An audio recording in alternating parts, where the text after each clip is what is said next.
Good morning. Now, in today's class, we will be studying about the different problems which comes related to this 2D transformation. Now, I hope that you have previously gone through the videos about the translation, scaling, rotation, reflection, then fixed point rotation, fixed point scaling, and reflection about any arbitrary line. I hope you have gone through those videos and you have studied.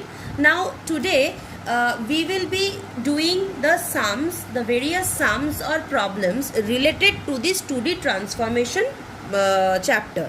Now the very first sum, suppose it says that find the matrix which represents the rotation of an object by 45 degree about origin. Now it has asked to find the matrix which represents the rotation of an object. Now the matrix which represents the rotation is nothing but we have been asked to find the rotation matrix, and by rotation matrix it means that we will only have to find the transformation matrix. So it says find the matrix of rotation of an object by 45 degree about origin.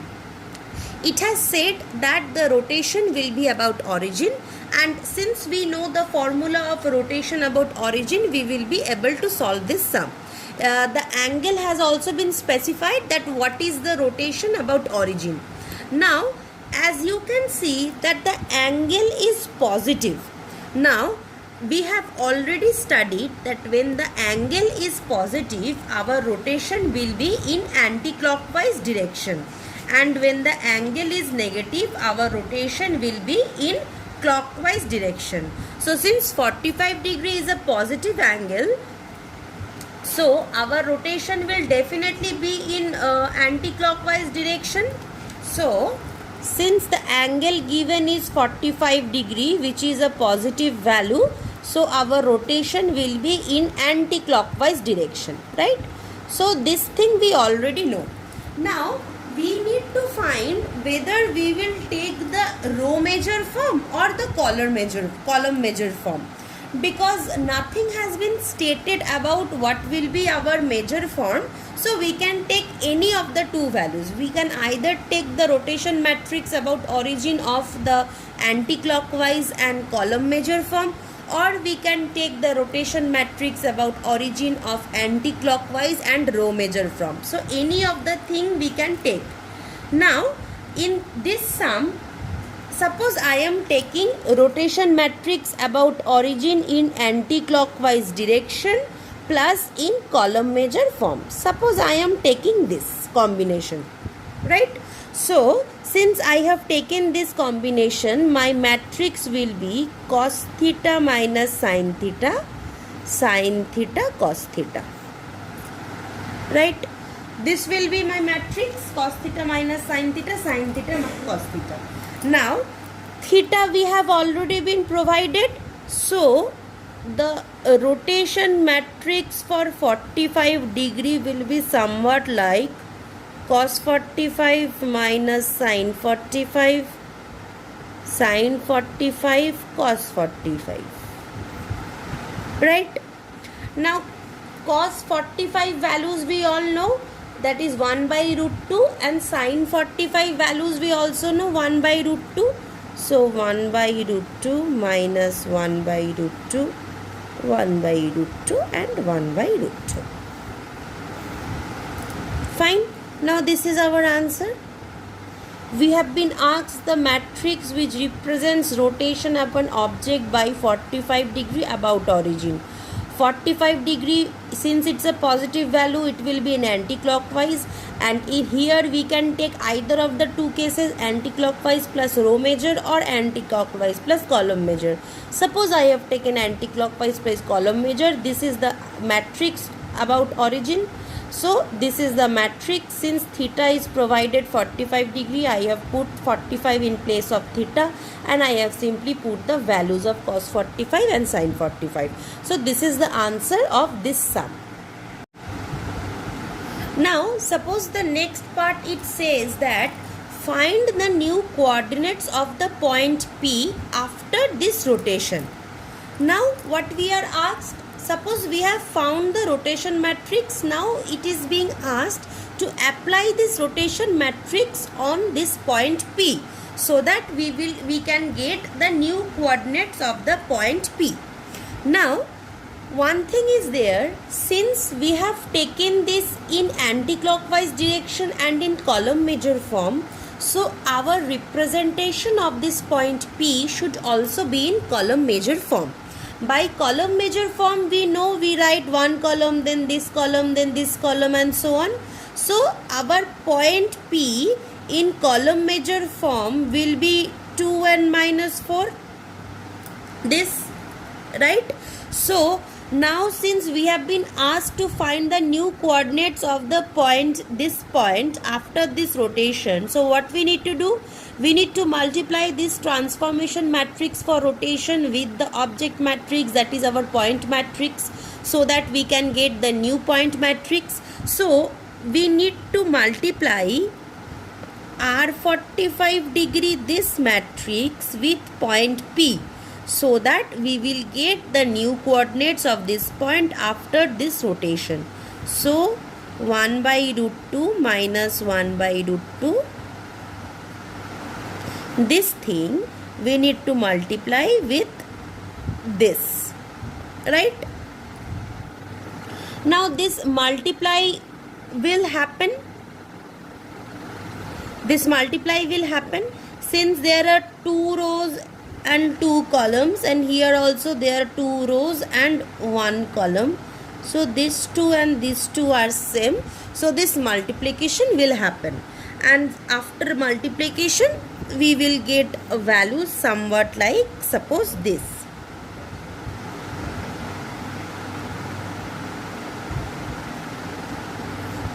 You can convert this value into decimal forms also. I am leaving it over here.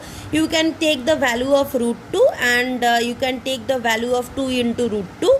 You can add those values and write over here, and you can take the value of root 2 and you can take the value of 2 into root 2 and you can subtract those values and write over here.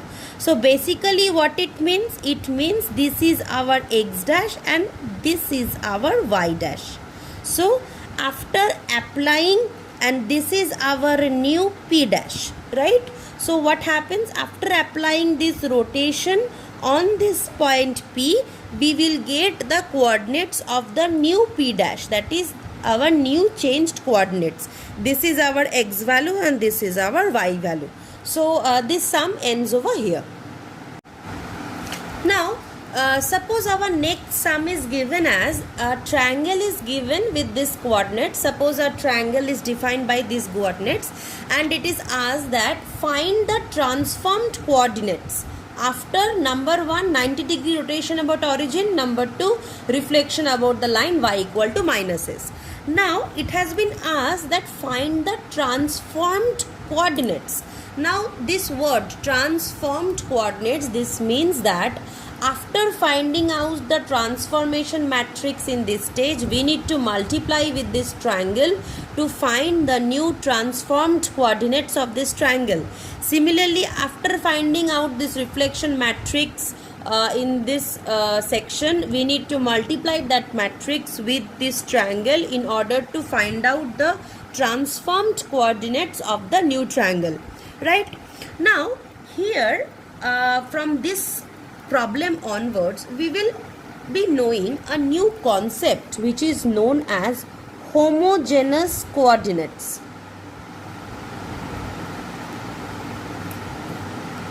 Now this is a new concept. It is a bit difficult to understand, but to put it very simply, each and every time when we multiply two matrices, it is not possible to see whether the row columns are even or not, because if the column of matrix 1 will not match with the row of matrix 1, then matrix addition won't be possible. Suppose while doing the matrix, while doing a particular sum, at the very first step we have taken the row measure form, and while doing the multiplication in a certain step, we are seeing that if I take row measure form, that multiplication won't be happening because row and columns are not matching. Now again I will have to go to back to step 1 to change the form to column measure form. Now if I see that, yes, if I take column measure form, the multiplication is happening. So each and every time after doing a certain sub and coming up to certain step, it is not possible to go back and check these things. So what happens is, we bring a new concept of homogeneous coordinates. Now what does this do? This concept is nothing but, in case of objects, it's paired with ones. Like if it is in column measure form, it will add ones in the last row. If it in row measure form, it will add 1 in the last column. Okay, and for all other matrices, it will add 0 0 1 in the last column and 0 0 1 in the last row. So to put it simply, for transformation matrices, it adds 0 0 1 and 0 0 1, this thing.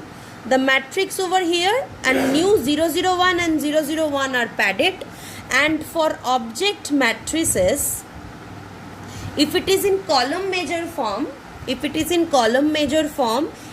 add 1 1 1 in the last row. And if it is row measure form, it will add 1 1 1, suppose, in the last column. Just the opposite. Now this is basically a concept. Now from this sum, we will get to know it clearly how this thing is happening. Now suppose we are given a triangle with these coordinates, and as I can see that it is in column measure form, because 3 coordinates should be there for representing a triangle. So x1 y1, x2 y2, x3 y2, right? So as I can see, it is in column measure form. So in object matrix, if it is in column measure form, I simply pad 1 in the last row.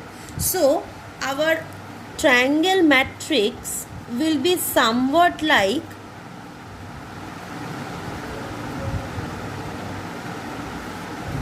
right? I have simply padded 1 in the last row, right? Okay.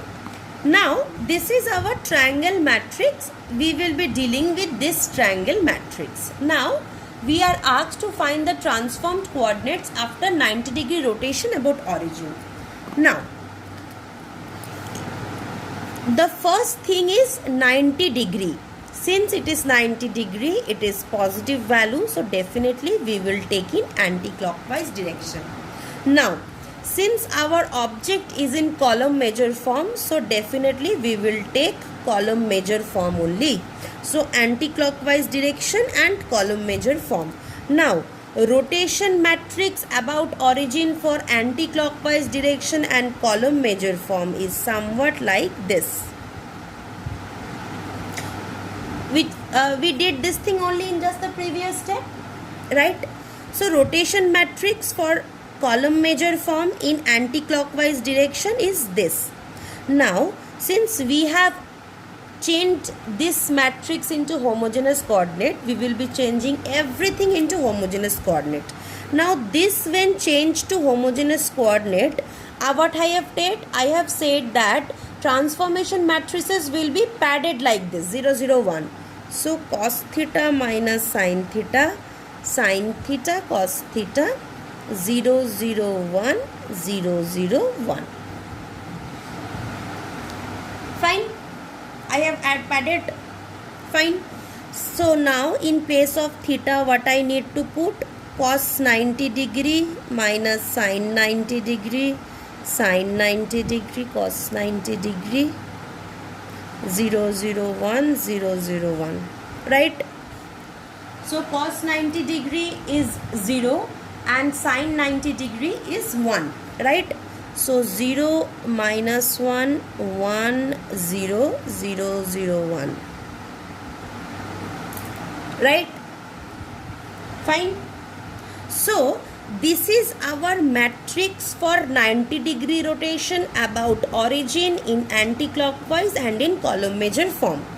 Now we have been asked to find the transformed coordinates. Now this matrix is applied over what? This matrix is applied over this triangle. So we need to multiply this matrix with the matrix of this triangle in order to get the transformed coordinates of the new matrix. So we will now do the multiplication. Now we need to multiply this rotation matrix with our triangle matrix. So we have multiplied the rotation matrix with our triangle matrix. Now you see that since we have padded this extra row column and here this extra row, we don't have to really think about the matrix multiplications, whether the rows and the columns are matching or not, because it is already matched. So this is this concept about homogeneous coordinates. Each and every time we take a sum, we will first convert that object matrix into homogeneous coordinates. We will transfer that transformation matrix also into homogeneous coordinates, so that while we go to the step to multiply, add, subtract or do anything with the two matrices, we do not have to think about its order. Okay. So if we multiply these two, I hope you can do matrix multiplication on your own, and if you multiply these two, you get the values as -2, -2, -4, then 2, 4, 4, then 1, 1, 1. This is the value which we get. So this is the answer for part 1 of our sum. Now the changed coordinates are, since it's column measure, so -2, 2 is the changed coordinate for x, then -2, 4 is the changed coordinate of y, then -4, 4 is the changed coordinate of z, suppose. So these are the transformed coordinates after applying the 90-degree rotation about origin. Now we will go into part 2. Now the part 2 says that find the transformed coordinates. The question was find the transformed coordinates after first 90-degree rotation about origin. Then second part was reflection about the line y equal to -x. So after first part, our new coordinates is this. This is our new object matrix. This is our new coordinates. So taking this new object matrix, again we will have to apply about the reflection about the line y equal to -x over this matrix. Since this sum is in two parts, first the result of part 1 will be used in the result of part 2, as simple as that. Okay. So now what is the reflection matrix about the line y equal to -x? We all know that the reflection matrix about the line y equal to -x is something like, right? We have studied this. Now this also we will have to transform into homogeneous coordinate 0, 0, 1, 0, 0, 1. Fine? Okay. And the new object matrix, what do we have? We have this as the new object matrix.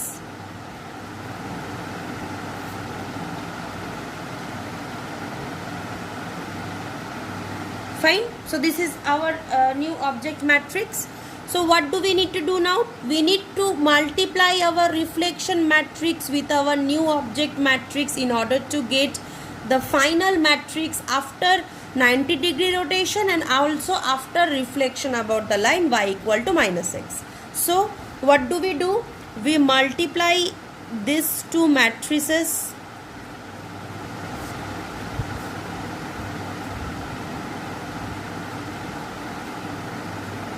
and after multiplication we get a result something like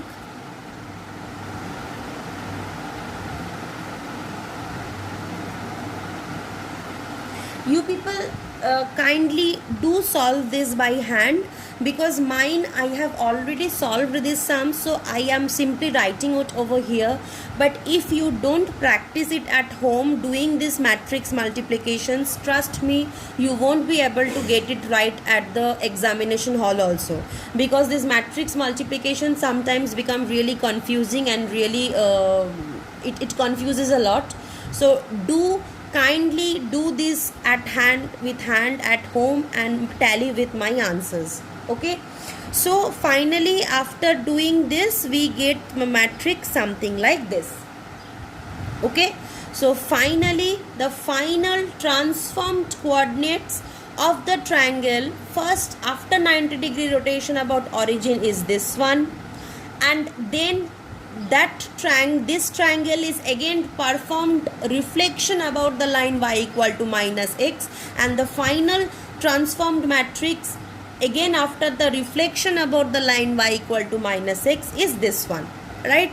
So the new transformed matrices are minus 2 and 2 is x, minus 4 and 2 is y, and minus 4 and minus 4 is z. So these are the three vertices of the triangle.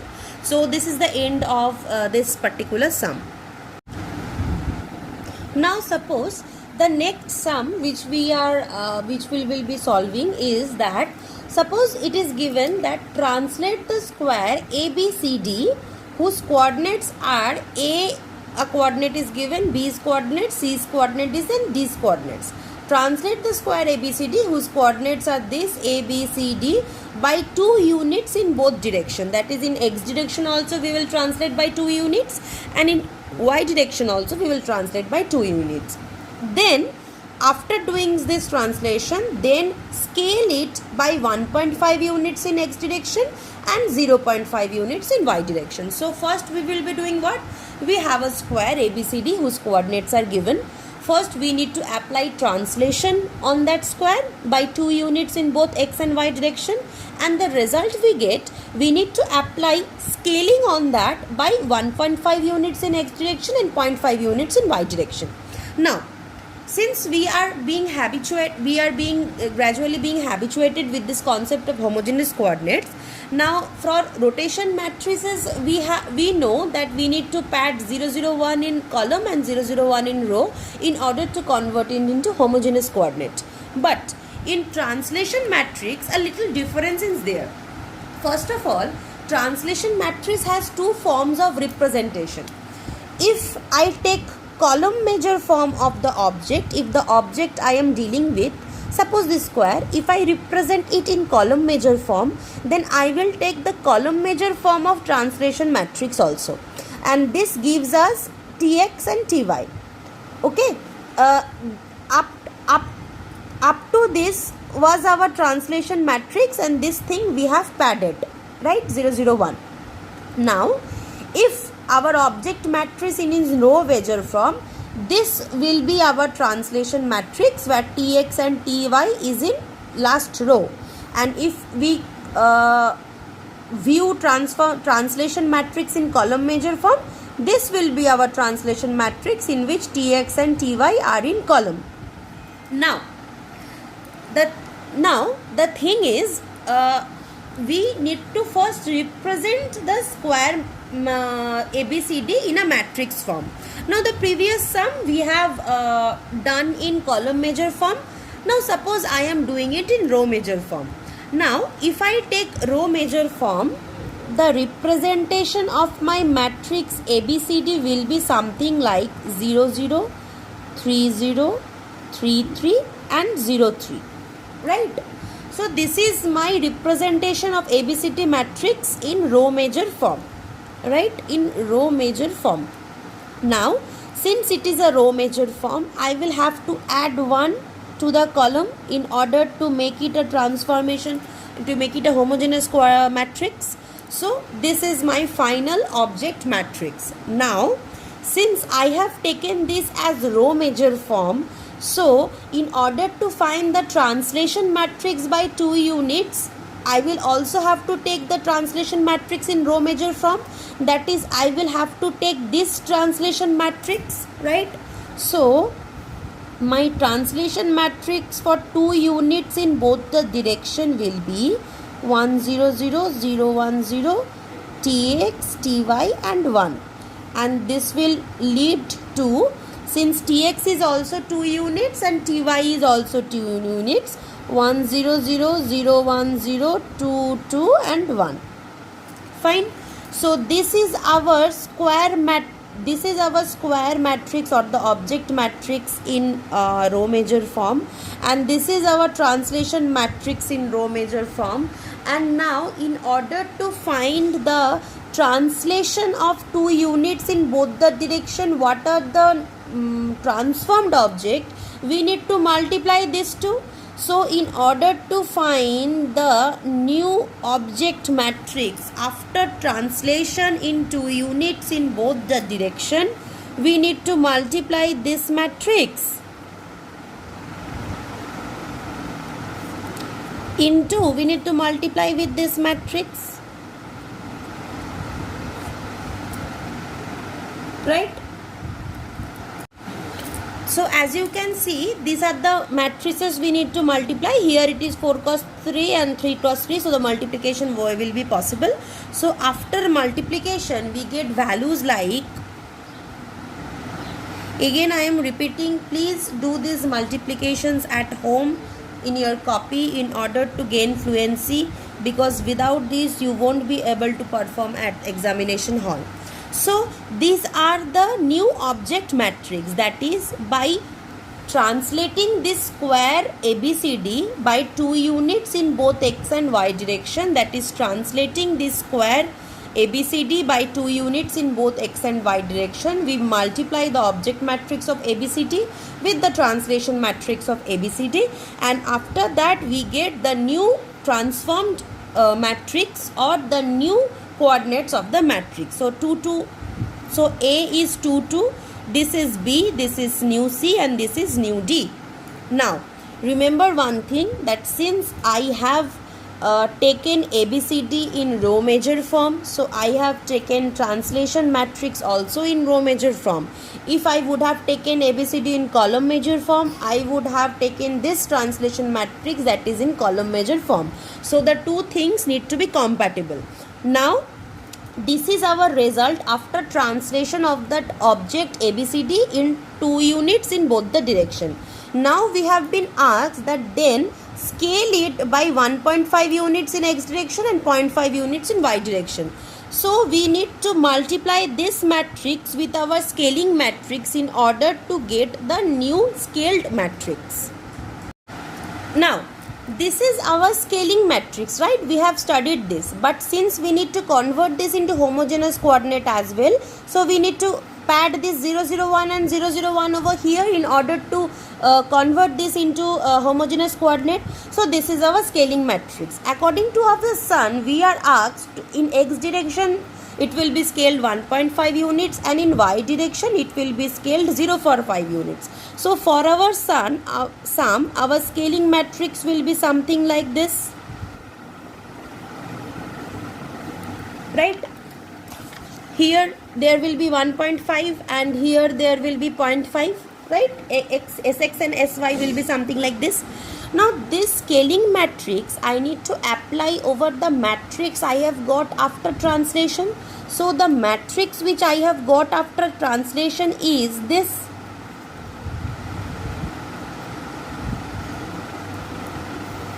This is the matrix which I have got after translation. Now this matrix I need to multiply with our scaling matrix in order to get that what are the transformed coordinates of the matrix after scaling. So after this multiplication I will get the value something like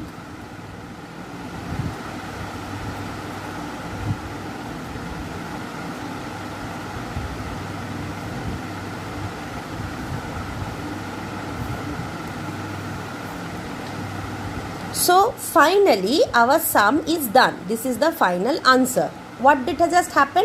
First we translated the matrix ABCD by 2 units in both direction. After that we get the new transformed matrix of ABCD. After that, on this new transformed matrix we again performed scaling by 1.5 in x direction and 0.5 in y direction, and after that we got this transformation matrix. Now from this we can say that the new A coordinate is 3 1, new B is 7.5.1, new C is this, and new D is. So this is the new coordinates after performing translation and also after performing scaling. And earlier we started with A, B, C and D. Earlier we started with this ABCD and now After performing translation and after that scaling, we have got new a dash, b dash, c dash and d dash. So this is where this sum ends.